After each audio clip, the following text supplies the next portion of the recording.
Good morning students. Next class आज हम discuss करेंगे electric potential, electric field intensity at any point due to an electric dipole. तो आज हम चलते हैं third cases, electric field intensity due to electric dipole at any point. How can you find electric field intensity at any point? This point neither lies on axial nor lies on equatorial. ना तो ये point axial पर होगा, ना ही मेरा axial पर होगा, equatorial पर होगा, ना ही मेरा एक्सियल। एक्सियल तो आप समझ गए, जो along the axis. Equatorial line वैसे लाइन को बोलते हैं जो मेरा परपेंडिकुलर बाइसेक्ट करता है डायपोल को। तो केस थ्री मेरा है क्या? Case 3 electric field intensity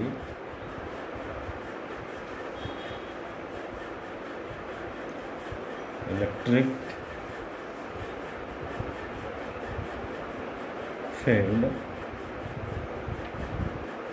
intensity at any point due to an electric dipole.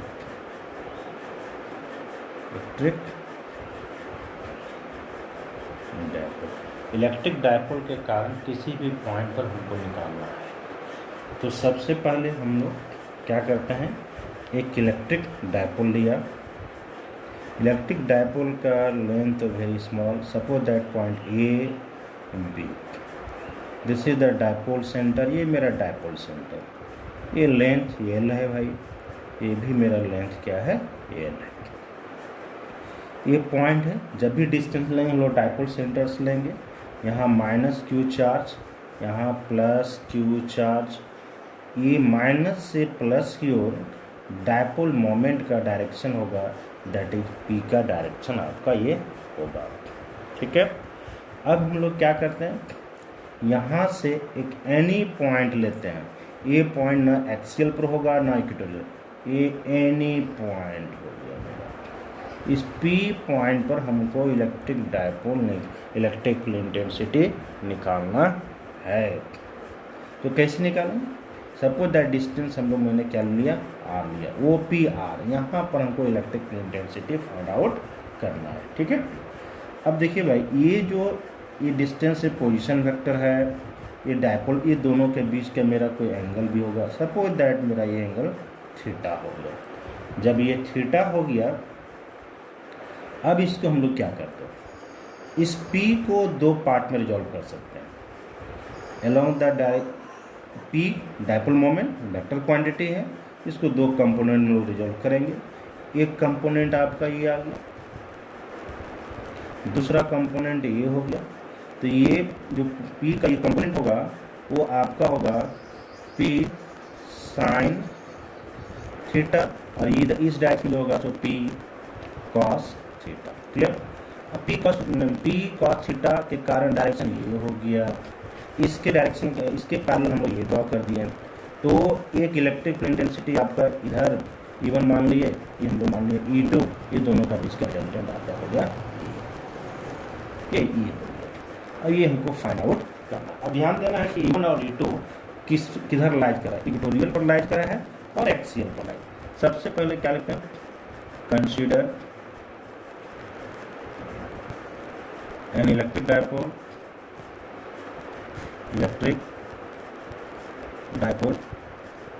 ये भी मेरा एक इलेक्ट्रिक डायपोल है, वेरी सिंपल। वो सेंटर, किसका सेंटर है? Centre of dipole. क्यों? Magnitude of either charge, magnitude of either charge. P को हम लोग P equal to Q into 2L, इसको क्या बोलेंगे? Dipole moment. अब चल, लेट एक पॉइंट P, पॉइंट P, ये पॉइंट P जो है ना एक्सियल पर है ना इक्वेटोरियल पर, ना एक्सियल पर है ना मेरा इक्वेटोरियल पर है। Let a point P at a distance r from O at which electric field intensity to be calculate, जहाँ पर हमको ये कैलकुलेट करना है। क्या कैलकुलेट करना है? Electric field intensity. अब ध्यान देना है कि ये जो पॉइंट P है, ये अभी डायपोल मोमेंट को हम लोग दो पार्ट में जो करते हैं, P cos थीटा और P sin थीटा। अब पॉइंट P को देखा, ये जो लाइन O से P मिला है हम लोग, वो P sin थीटा पर परपेंडिकुलर है, ये परपेंडिकुलर, और P cos थीटा ये जो कंपोनेंट है पॉइंट P पर, पॉइंट P cos थीटा के सेम एक्सिस में। इसका मीन्स ये हो गया जो पॉइंट P है P cos थीटा के सेम डायरेक्शन में है। इसका मीन्स को ये क्या पता चला कि पॉइंट P जो है वो एक्सियल पर है P cos थीटा, और P sin थीटा के रिस्पेक्ट में पॉइंट P जो है मेरा इक्वेटोरियल पर है। कैसे? P पॉइंट OP डिस्टेंस है, P sin थीटा, ये तो P sin थीटा एक डायपोल मोमेंट का पार्ट है, तो एक डायपोल मोमेंट के पार्ट पर जो लाइन परपेंडिकुलर होगा वो इक्वेटोरियल होगा, और एक डायपोल मोमेंट के पार्ट पर जो लाइन सेम एक्सिस में होगा मेरा एक्सियल होगा। तो इसका मीन्स पॉइंट P पर P cos थीटा का जो निकलेगा वो एक्सियल के कारण निकलेगा, और पॉइंट P पर जो P sin थीटा का कारण निकला वो मेरा इक्वेटोरियल पर निकलेगा। क्लियर? अब चलो, so the electric field intensity at point P due to component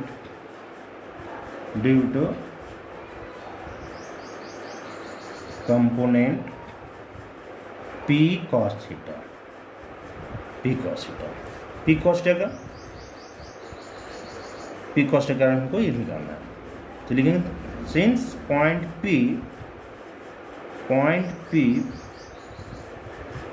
P lies on axial with respect to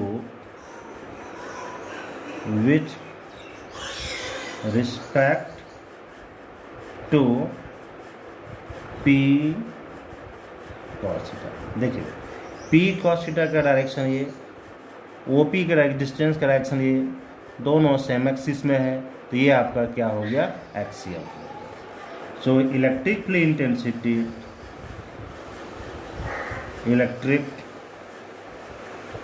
field intensity at point P है ना, इजिकल टू, हम लोग मान लिया क्या? E1। So E1 is equal to, याद कीजिए एक्सियल में 2P/4πε0r3। तो यहाँ 2P cos theta bye 4πε0r3 equation number 1। ये कहाँ से आया? हम लोग चलते हैं देखते हैं। ये आपका यह एक्सियल कर्व का फॉर्मूला था, ई एक्सियल वाला वीडियो हम लोग भेज चुके हैं। इसमें था 2P/4πε0r, ये एक्सियल पर का ये फॉर्मूला था। तो यहाँ P के जगह मेरा P cos थीटा है, क्योंकि P cos कारण को निकल रहा है। अगेन क्या लिखते हैं सर? देखिए again electric point P lies on equatorial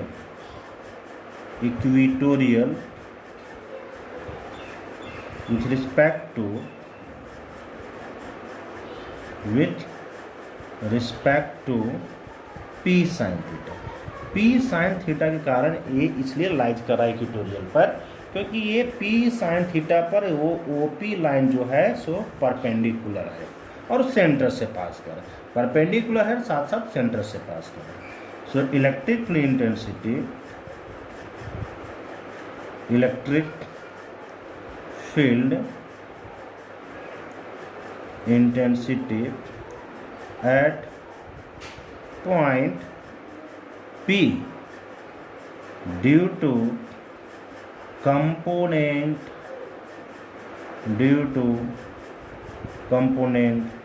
P sin theta. अब इक्वेटोरियल पर का तो हम लोग पहले पढ़ चुके हैं। इक्वेटोरियल पर का फॉर्मूला सीधा आता है P/4πε0r⁴, ये तो रिलेशन भी निकाल चुके हैं। सो हम लोग यहाँ E1 कंसीडर किए हैं, E2 किस कारण इक्वेटोरियल, तो यहाँ P, तो यहाँ P sin theta by 4πε0r⁴। अब ये दोनों तो नॉर्मल कंपोनेंट है, दोनों के बीच का एंगल है। अब ये is the resultant electric field, ठीक है। अब रिजल्टेंट इलेक्ट्रिक फील्ड के कारण हम लोग निकालते हैं। So but E1 and E2, लेकिन है क्या भाई, E1 and E2 are perpendicular to each other, are perpendicular to each other, ये परपेंडिकुलर है। So net electric field dipole निकालना है हमको, परपेंडिकुलर है, टोटल इलेक्ट्रिक फील्ड है। So resultant electric field intensity निकालना है। So resultant electric field intensity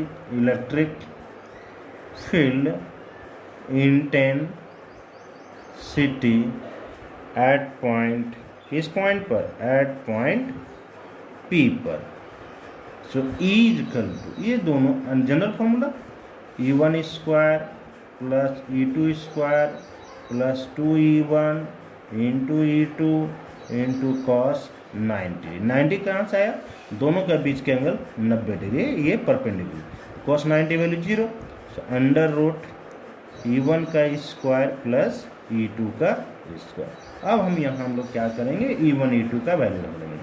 So from equation 1 and 2 से, so E1 square 2p cos theta by 4πε0 r³ का whole square plus क्या है E2 स्क्वायर, तो E2 का value कितना है, p sin theta by 4πε0 r³ का होल स्क्वायर। अब इसको हम लोग सॉल्व करते हैं।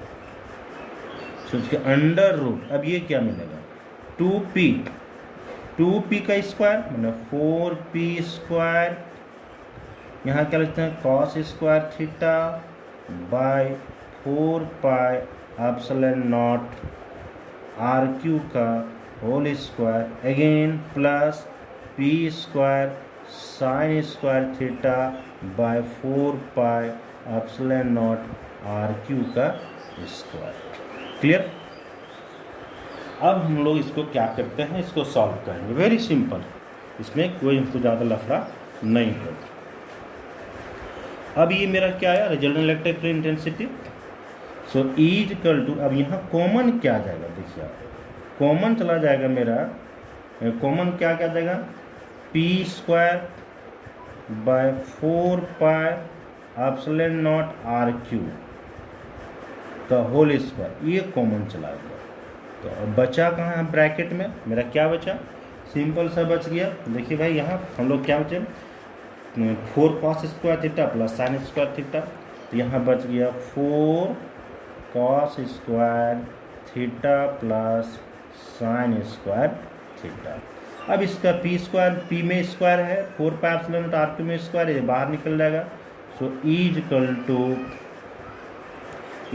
टू मेरा क्या निकला, p by 4πε0 r³ under root 4 cos square theta plus sin square theta.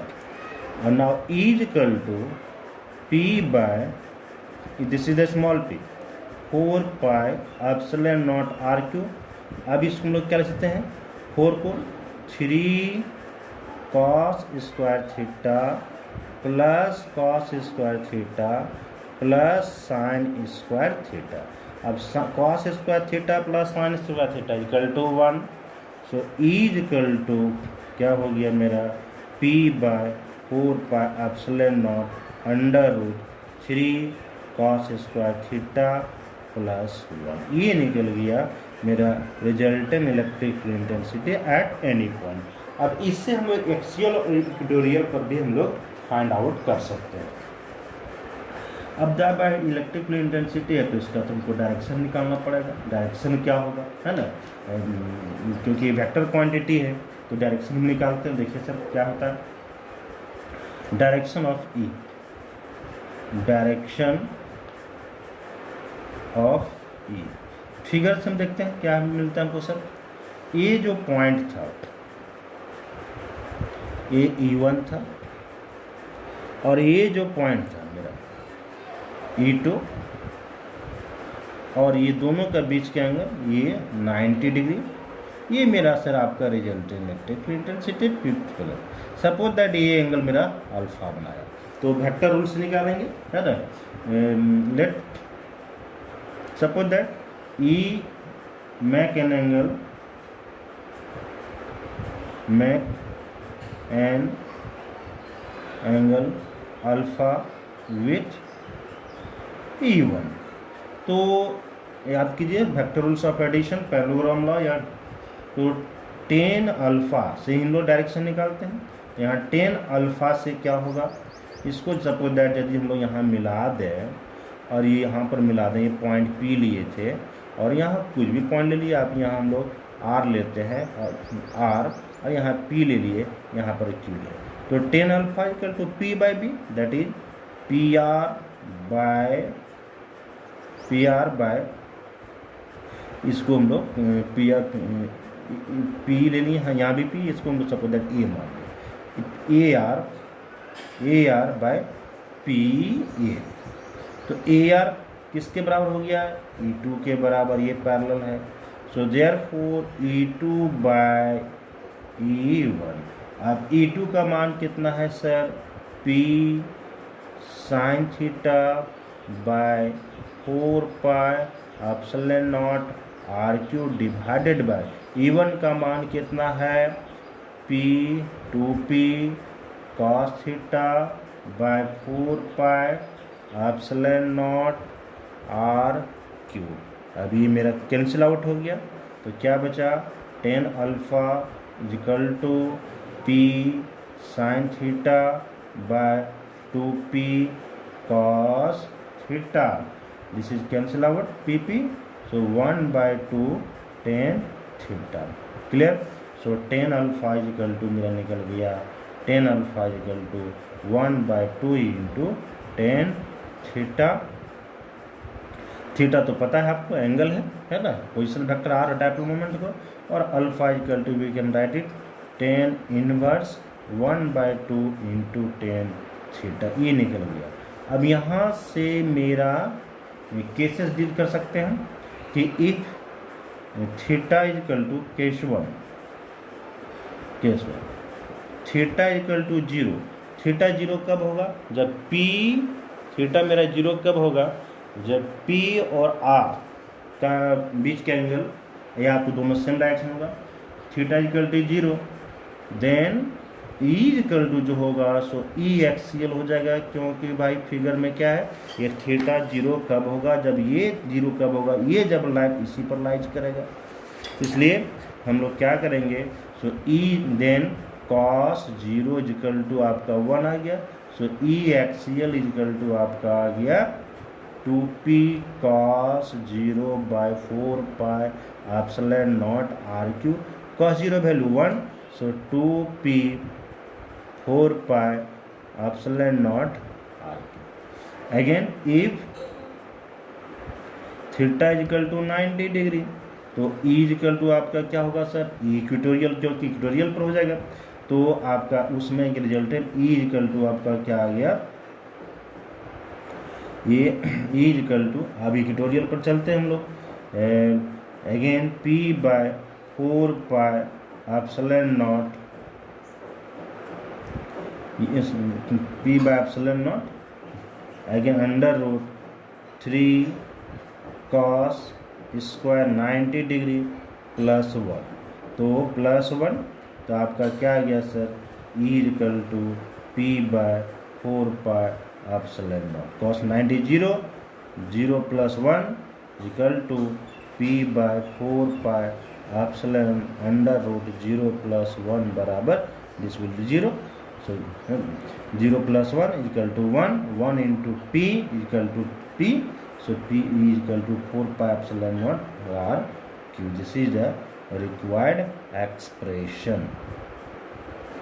ये कहाँ पर निकलेगा मेरा, ये इक्वेटोरियल पर। ये फॉर्मूला कहाँ से आया, यहाँ से हम लोग पी करेंगे, तो पी कहाँ से आ गया सर आपका cos 0, डायरेक्ट हम ले सकते हैं यहाँ cos थीटा, ये निकल गया, तो यहाँ से भी हम लोग इसको फाइंड आउट कर सकते हैं, या तो डायरेक्ट ये भी फाइंड आउट कर सकते हैं। हम लोग वहाँ फॉर्मूला से जान रहे हैं cos theta is equal to 0, so 2p by 4 pi epsilon naught R Q।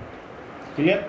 Next video में इसका न्यूमेरिकल डालेंगे, और ये वेरी इंपॉर्टेंट है फॉर बोर्ड एग्जामिनेशन के लिए। It's okay.